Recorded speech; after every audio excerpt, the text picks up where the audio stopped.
Écoutez, la première chose, c'est que je vois des stands multiples qui touchent toute une série de tous les problèmes qui sont des problèmes de rénovation et de transformation de la société et de la civilisation.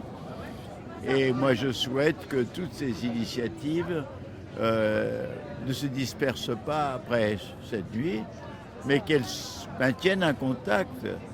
Moi, je suis maintenant pour une confédération de tout ce qui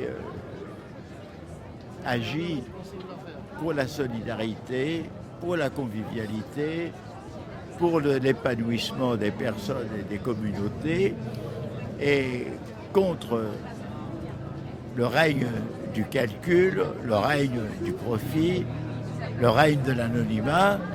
Et dans le fond, c'est ça qui me semble important. Chacun creuse son sillon, mais dans le fond, tous ces sillons, si on les voit ensemble, en réalité, on peut les considérer comme des rivières qui devraient confluer pour faire un grand fleuve.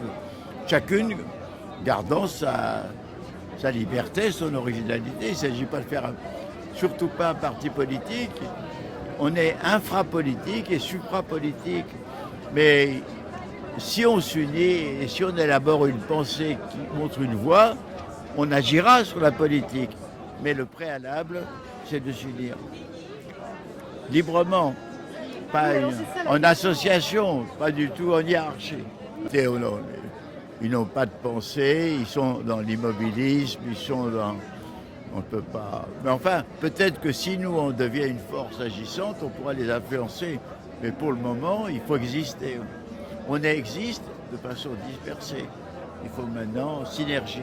Je crois que il faut... Adnan Diba est aujourd'hui l'élément le plus dynamique et le plus rassembleur. D'ailleurs, c'est grâce à lui qu'on s'est tous rassemblés. Et moi, je pense que c'est Alternativa qui peut jouer un rôle moteur dans ce que je préconise. Mais les deux grandes idées qui sont sorties en 1970, c'est d'abord l'idée écologique, la menace sur la biosphère, qui a un peu progressé parce qu'on a vu Tchernobyl, on voit la menace climatique, qui n'a pas assez progressé, mais qui a un peu progressé. Et le deuxième message, c'est d'Ivan Illich, une critique de notre civilisation qui, en croyant progresser, régresse. Hein?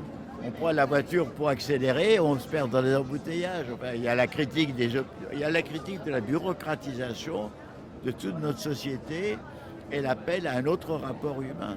Ces deux messages doivent s'unir maintenant. Et je pense qu'à partir de ça, on peut élaborer une pensée qui nous montre la voie. Il faut faire par étapes. Voilà.